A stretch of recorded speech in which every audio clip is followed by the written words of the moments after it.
What if you were given just 2 years to live? The doctor tells you that there's a good chance that you're going to die in the next 2 years. I know that's kind of dark and it's kind of harsh, but there's a reason I must share this with you today. So hopefully you will have the most intentional, the most present life that you could possibly imagine. Well, hey, what's up, everyone? Welcome back to another episode of the Amazing Seller Podcast. This is episode number 786. And yes, that intro was a little bit dark, a little bit harsh, but I needed to do that because I need you to wake up if you are in the trenches and you're not looking up. Because the truth is, well, we are just letting time fly by, and we're not really considering what we're doing with our time. Now, yes, we are going to spend time building our businesses, but are we building the business because we want to say we've built a business? Are we building it because we want freedom and have this flexible lifestyle and everything that we've ever dreamed of, but then we find ourselves trying to go too big because everyone else is?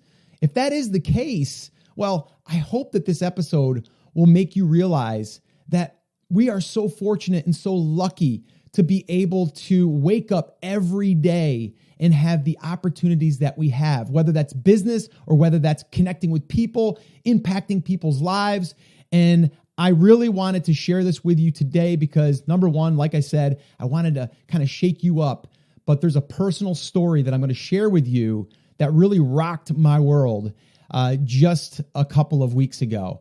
And it's about a good friend of mine who this story of walking into a doctor's office and having them say that you have a very short period of time to live. And actually, they don't know the length of time or of his life that he has left. But they do know, and just from past studies and other people that have been diagnosed with this, which I'll share with you here in a minute, it's not generally a long lifespan, and it's not really a good lifespan because you go through a lot of different changes and a lot of loss. So the reason why I'm sharing this with you guys, it's not about a tactic for selling more on Amazon or selling more on your e-commerce or getting more traffic. What this episode really is it's a wake-up call. I get a lot of people that reach out to me whenever I do one of these type of episodes, and they go, Scott, I love them. I want more. I love the inspiration. I love the motivation. I also love the kick in the butt and the reminders. And that's what this one's about. I wasn't sure I was going to share this, to be honest with you, because it is a little dark. It is a little harsh. But I know myself personally, when I hear stuff like this, I go, whoa, Scott, put the brakes on, man. Life is too short. Is what you're doing going to get you to where you want to go? What is your purpose? What are you doing this for?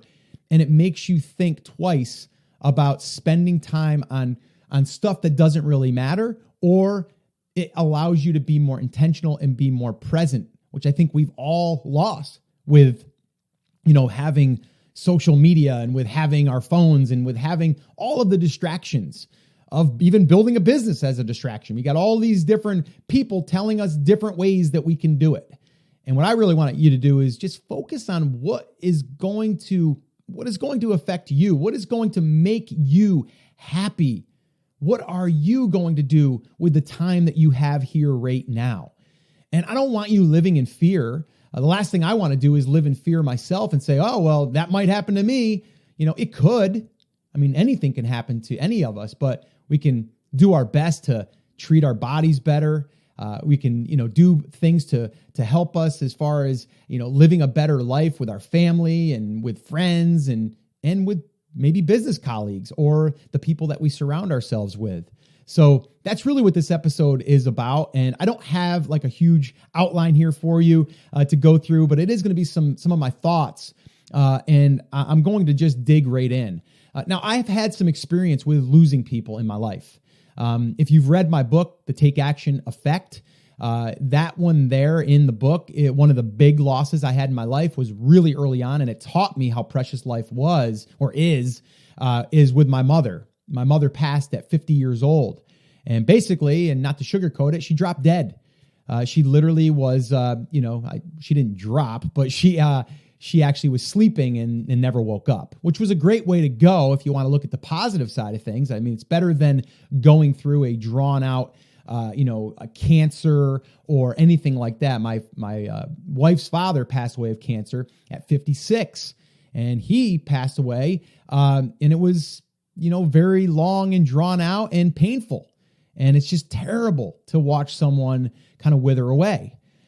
So I do have experience in this, and I'm grateful that I do, in a sense, because now I get to share that with people like you, but it's also hard. It's not easy. It's hard. And I did a whole session at Brand Accelerator Live when I was revealing my Take Action Effect book. And my mother was a part of that book, in a sense, because she taught me very, very early on. I mean, I was in my early 20s, and she taught me how valuable life was and how I need to appreciate that. Now, that doesn't mean that you fall off the wagon, right? You start saying, oh, well, I'm going to, you lose someone and you're like, oh, I'm going to start treating life every day like it's my last and all of this stuff. And then we get into the grind, and then all of a sudden, your head's down and you're missing stuff. You're missing stuff. I mean, how many times have you driven to a certain destination and you didn't even take a minute to look around at the surroundings because you're just in autopilot? We all do it, right? But what I want you to really do, and myself also, I mean, I'm actually restructuring what I'm doing now, because last year, to be quite honest with you, it was stressful. It was great. We did a lot of great things, but it was a lot. And it made me, step back and go, I got to reevaluate this. Like, I didn't get into this thing to have stress. I got into this thing because I wanted to help people, and because I wanted to earn enough money to support my family and live within our means and just enjoy the time that we have here. So again, if you're listening to this and you're feeling like you're trying to chase that dollar amount because everyone else is saying 7 figures, 8 figures, and you're like, I got to hit that in order to be successful or whatever, I want you to reevaluate what you're really doing and what you're doing it for. I talk a lot about your why, figuring out your why. Why are you doing this, right? Are you going to regret the time that you're not able to be with someone or be with your family because you're devoting all of this time here? And there's ways that we can do this. And I've done it where I stay up real late when the kids are sleeping, and then I would just get up, early, and I would sacrifice sleep. And I've done that for periods of time. That's the way that I still don't miss out on those special moments. If you might hear it in my voice right now, it's a little hoarse. I just got back from the volleyball tournament with my daughter, and I will not miss that. Now, there's one time I'm going to miss it this year, which I'm kicking myself for. I had already committed to going with my wife. It's actually like a little second honeymoon, let's call it, because we went there last year. It was Puerto Rico, and we're going to go back, and we already booked it and everything. And we're like, you know what? It's one tournament. My son and my daughter are going to be there, so we are going to miss one. But we have not missed anything. We're always there, even at the practices. A lot of parents just drop their kids off. My wife and I are in the stands. We're sitting there. We're watching. Actually, we've got practice tonight, the time that I'm recording this. And I'm excited to go there and watch her. And we worked on some stuff yesterday. I want to see it live now in practice. And so, yeah, that stuff to me is everything. And if that means that I can't build an 8-figure company, I'm okay with that. It doesn't matter. That I don't need that. Okay.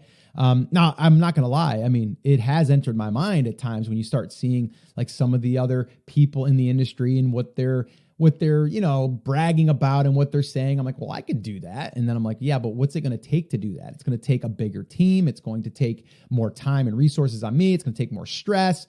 Do I want that? No, I don't. So you know what? They can have it. I can do just fine over here, and I'll be happy, and I'll still be making an impact. And that's what I really want to do. So anyway, let's dig in. I'm going to share the story with you guys. So basically, a really good friend of mine, and I met him through my wife back in the day. We've been married now 25 years, and I met him probably 27 years ago. It's my wife's cousin's husband. And you might have heard me talk a little bit about him here in the past, here and there. He's been a big part in my life and my kids' lives. Just a really great guy, hardworking guy. He actually helped me build my house back in the day. We've done projects together. We've worked together on side projects and stuff. We've played sports together.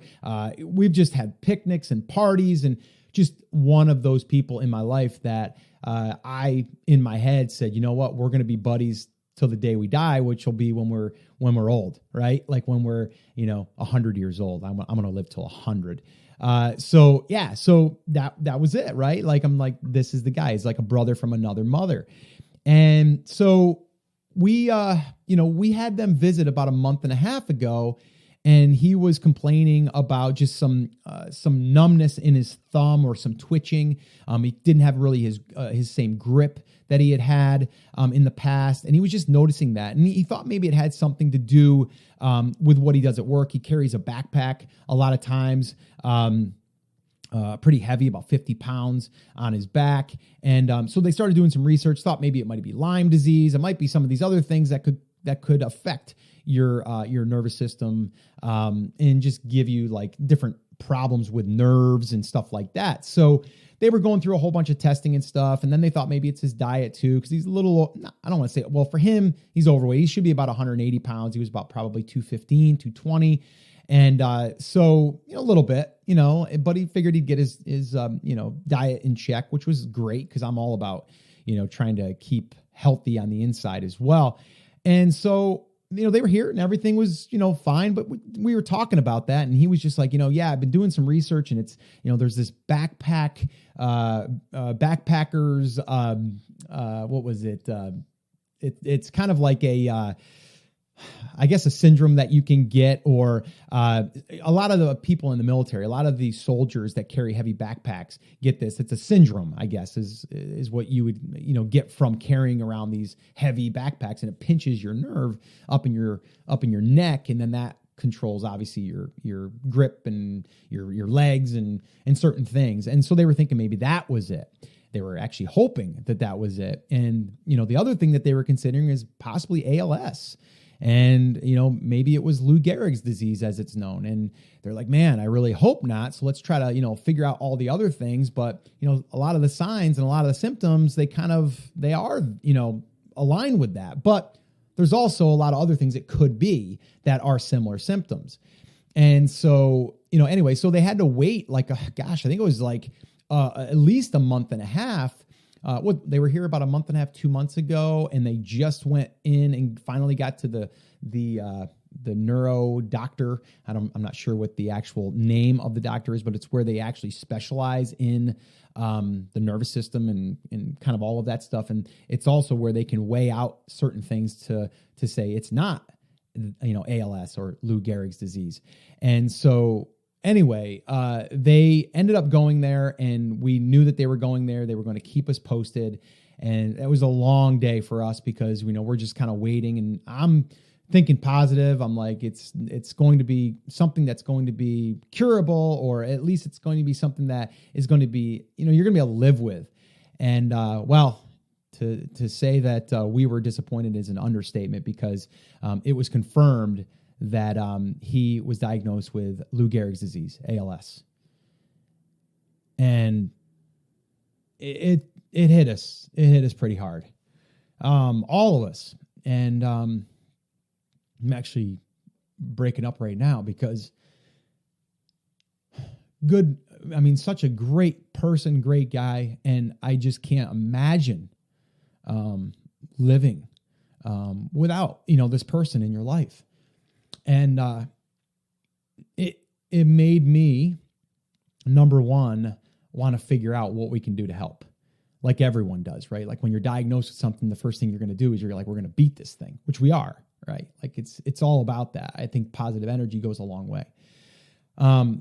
So that right there, it just like hit me. And then, not that long ago, right? Like the time of recording this, what's it been, about a week and a half, 2 weeks now, Kobe Bryant goes down in a helicopter crash with his daughter. And I'm like, oh my gosh, like we got this happening. We got this over here. Oh my gosh. do I really care that I'm trying to build a bigger business? Now, I've already kind of reevaluated what I'm doing, so I'm not in that. Like this year, like I'm not thinking that way. I was already simplifying and scaling back and doing more of what matters to me. But that stuff just woke me up and I'm like, wait a minute. Like, what the heck are we doing here? We need to take each and every day and we need to make it intentional on what we're doing. And we need to be grateful and we need to be present, right? And so when I started this podcast, when I did the intro, it's really like for you to think about to yourself, is what you're doing right now that you know that you've spent too much time today. Like you want to do this, but you're taking time away from maybe getting coffee with a friend, or you're taking time away with your kids or your wife or whatever. Now, I'm not saying you can't do anything in your business because we have to, right? People got to go to work every day for 8 hours, but it's being more intentional so you're able to really concentrate your time and energy on doing what matters in that moment. If that means you're building your business in that moment, then that's perfect. Focus on that. But also really think about the time that you're not doing something productive and you're just kind of killing or wasting time, but and I'm doing the air quotes, but kind of classifying it as you're doing work, right?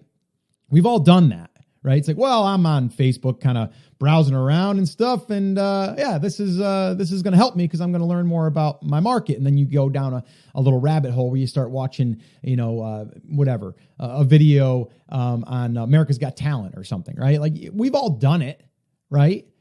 But if we can catch ourselves or give ourselves limits or timelines to really be able to be intentional with the time that we're doing things. Now, I actually share this every single Monday with inside of Brand Creators Academy, which is our academy where we're helping people build brands. And it's a great community. It's what we call our Brand Creators Tribe. And these people are awesome. But every Monday we get on and I actually share my notebook of my week. So I'm very intentional with every single thing that I'm doing. So my daughter's at school. That's my time that I get to, really hunker down and get some good, solid business stuff done, right? And then my wife and I can have lunch together because boom, I'm intentional with that, right? And then after school, if she is busy and maybe doing homework, and if I want to do another hour, I can, or it's practice time at 5:30 and I'm done and I'm checking out and I'm going there to that. So everything to me is intentional. I can still do work. I can still do things that aren't necessarily just for someone else because we do have to do things for ourselves. Another thing is like I'm very intentional. Every single morning I'm getting up early enough that I'm not affecting the morning routine with my daughter. So I'm getting up an extra hour, actually now about an hour and a half, and I'm doing 45 minutes of walking. I'm walking through my neighborhood. I'm going up hills. I'm out there, depending on the temperature. I'm either got my hat on, my gloves on, I've got a flashlight, and I'm going. And I'm climbing hills and I'm just out there for 45 minutes. My wife's like, Scott, you're crazy. And I'm like, but I get it in, right? Every day. We actually had a volleyball tournament just recently and we had to leave the house here at 6:00. We had to leave the house at 6:00. So my daughter's got to get up around 5:15, 5:30. And then from there, we got to go, right? So what did I do? I got up at 4:30 those mornings, but I went to bed a little bit earlier, right? And so then I get up. So I'm able to be intentional with that. And where I'm really leaning on this intentional thing, and I want you to as well, I'm getting this intentional and being present from a recent event that we went to. My wife and I, it was on her bucket list and it was actually full circle. And I share this in my book, The Take Action Effect, is we went and we spent a day with Oprah and about 12,000 other people. Actually about 1,000 other men and the rest were women, but that's fine. But we had an amazing time. But her main message was be intentional with your time, be present with your family, your friends, or whoever you're spending time with, and really be grateful, right? Be grateful for the day that you have or the opportunity that you have. All right. So I just really wanted to share this with you because I do I do believe that we get tied up in like, we think we need to do this over here in order for us to grow. A lot of times it's just, we're chasing that shiny object because everyone's saying that Messenger is the next thing. So I got to learn Messenger, right? But really, if you just created your content on a regular basis and you didn't skip that, you would probably be further ahead with traffic, but the Messenger thing is really sexy at the time, right? And I'm not saying don't do Messenger. If that's where you're at in your business and you see that that's going to be the thing to work on, then work on that. But don't work on that and 5 other things, because then you're scattered and then you're like, well, I really wanted to get this done. So yeah, I'm going to skip practice tonight for Johnny's baseball. I'll hear all about it later. I'm just going to stay home and work on this, because you're trying to do too much because you think you have to, right? So the thing I want you to really do right now is I want you to reevaluate your why. I want you to reevaluate, what are you doing this for? What are you building this business for? And a lot of people are like, I'm doing it for freedom. Well, if you're building a business, okay, you are going to have to work, okay? And there's no truly passive income out there that doesn't require some of your input. Now you can hire other people, but here's the deal. You start hiring more people, guess what?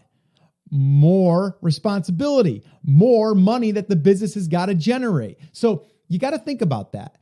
There's actually a podcast that I've been listening to, and I've been following Brian Clark from Copy Blogger for years. And he's got a podcast. It's fairly new, I believe, and it's called 7 Figure Small, meaning build a small business, you can still hit 7 figures. It might take a little bit more time. You might not be able to dump as much money into, maybe your team or whatever, and you don't really need to, because up to that point, you can probably run the business almost by yourself, but you could probably add a couple of VAs or something like that.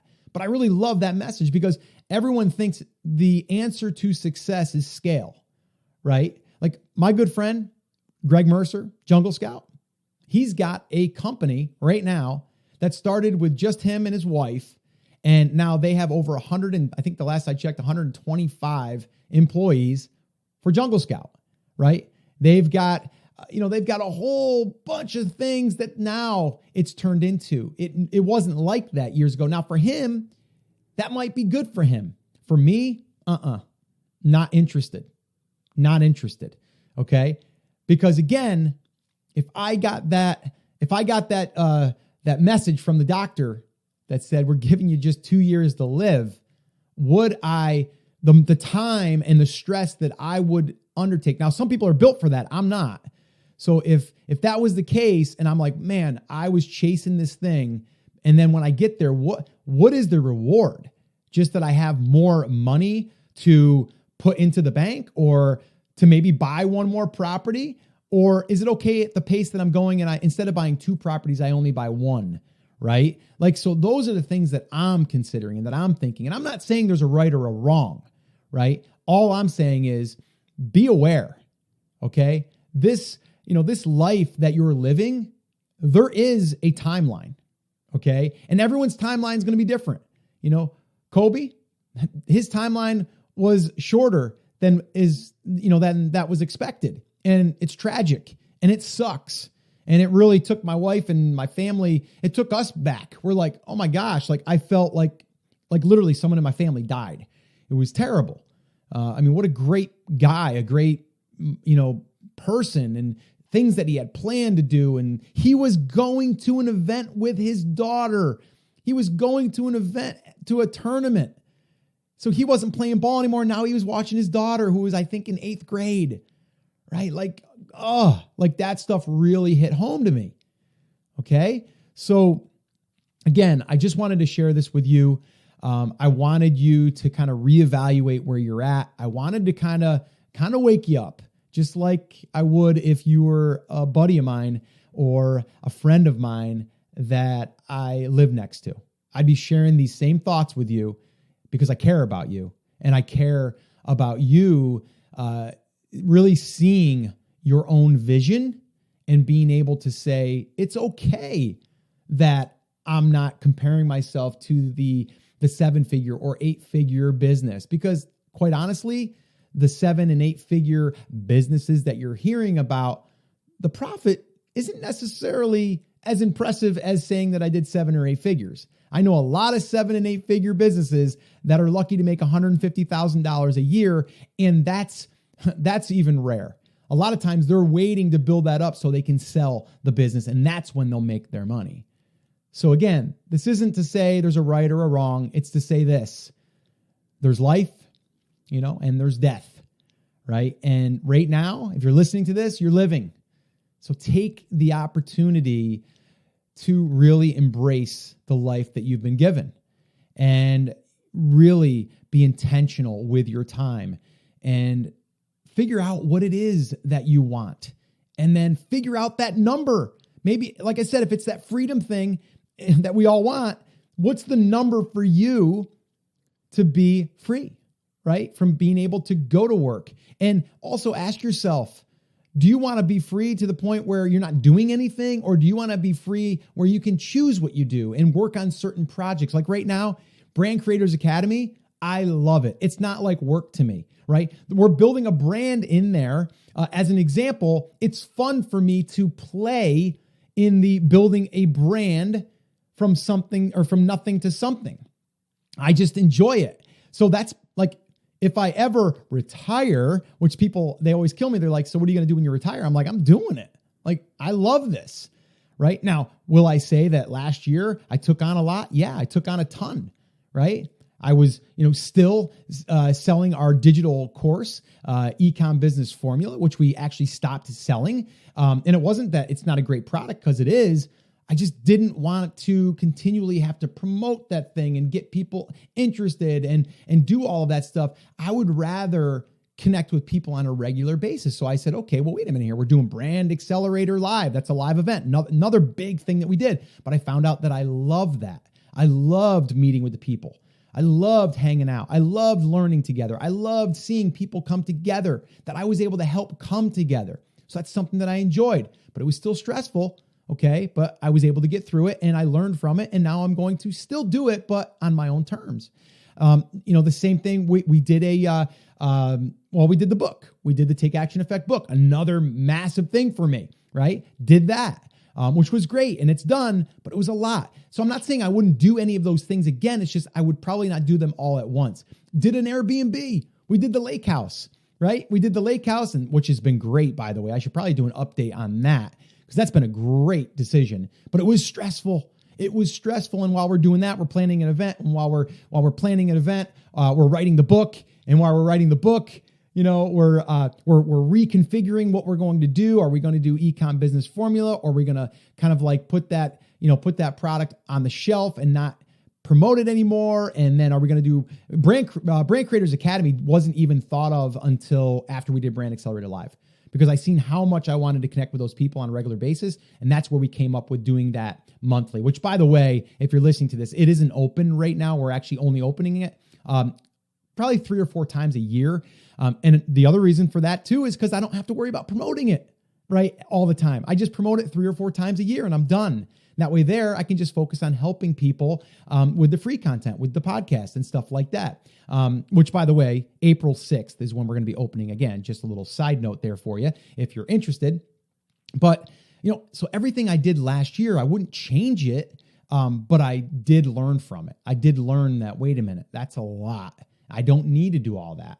And if it starts to weigh on me and I feel heavy, I need to get rid of that. And that's what I'm doing this year. So this year is very simple, right? I'm not building a bigger team. I'm simplifying things. I'm making things more just a lot less stress. And it's not that I don't have other plans that I want to do in the future. It's just I'm not going to do them right now, right? And I think you need to do the same thing for yourself. Now, am I losing a lot of money opportunity? Yes, I am. And for me personally, I'm going to be honest. It's probably between $700,000 and $1 million. I'm probably leaving on the table. I'm okay with that. I'm totally okay with that. I'm not worried about missing out on those opportunities. I know that the opportunities that I'm leveraging right now are fulfilling me. They're making me feel good, and they also are helping people. And I'm okay with that. That other stuff, if I want to do stuff down the line, I can, if it aligns with what we're doing. But I think you need to really take a self-assessment and see like where you're at with your why. Why are you building the thing that you're building, and what is most important to you? And then ask yourself that question. If I was given that diagnosis, which for the next 2 years or more, hopefully it's going to be for the next 20 years. I'm hoping that we're going to be that rare case that we're going to be able to prolong this. So fingers crossed, and I would love it if you would send your thoughts and prayers. I mean, obviously you don't have to send them to me, but just be thinking of my good close friend, and just wishing him the best. I mean, all the positive energy we can get out there would be just really, really powerful, I believe. So anyway, that's what I wanted to share with you guys today. I know it was a little bit of a darker episode, but I also want it to be a wake up. I want it to be actually a breath of fresh air for you to be able to walk outside your door and maybe take a minute and just look up and look at the sky, look at the beautiful trees, look at the beautiful lawns, look at the landscapes, look at the birds that just flew up to your bird feeder that you haven't looked at because your head's been down. Like all of those little subtle things, and just be grateful that you're able to wake up and you're able to experience this thing we call life. All right. So that's all I got for you guys today. If you guys have any thoughts of your own and you want to send them my way, you can always send them at scott@theamazingseller.com, or when this goes live, you can always post it on Facebook, and you can let me know there. Just tag me and I'll see it. And I just want to make sure that you understand, and you probably do, but sometimes you need a little bit of that wake-up call. All right, guys, so that's it. That's going to wrap it up. As always, remember, I'm here for you. I believe in you, and I am rooting for you. But you have to. Come on, say it with me. Say it loud. Say it proud. Take action. Have an awesome, amazing day, and I'll see you right back here on the next episode. Well, hey, one last thing before you go. I know that was a really deep and a real emotional episode, but what I would really love for you to do is let me know, whether it's this episode or any other episode that you've listened to, how has it really helped you any way, shape, or form? I want to know who is listening and also how these episodes are helping you. So if you could do that, just head over to iTunes, leave me a review over there. Let me know what you think. I read every single one of them, and they really do fuel me. They give me more energy to hop back on here and help more people. So if you can do that, that would be awesome. And then the last thing is, if you could subscribe to this podcast, this way here, you never miss an upcoming episode. That would be amazing as well. All right, so thanks again. I'll see you soon.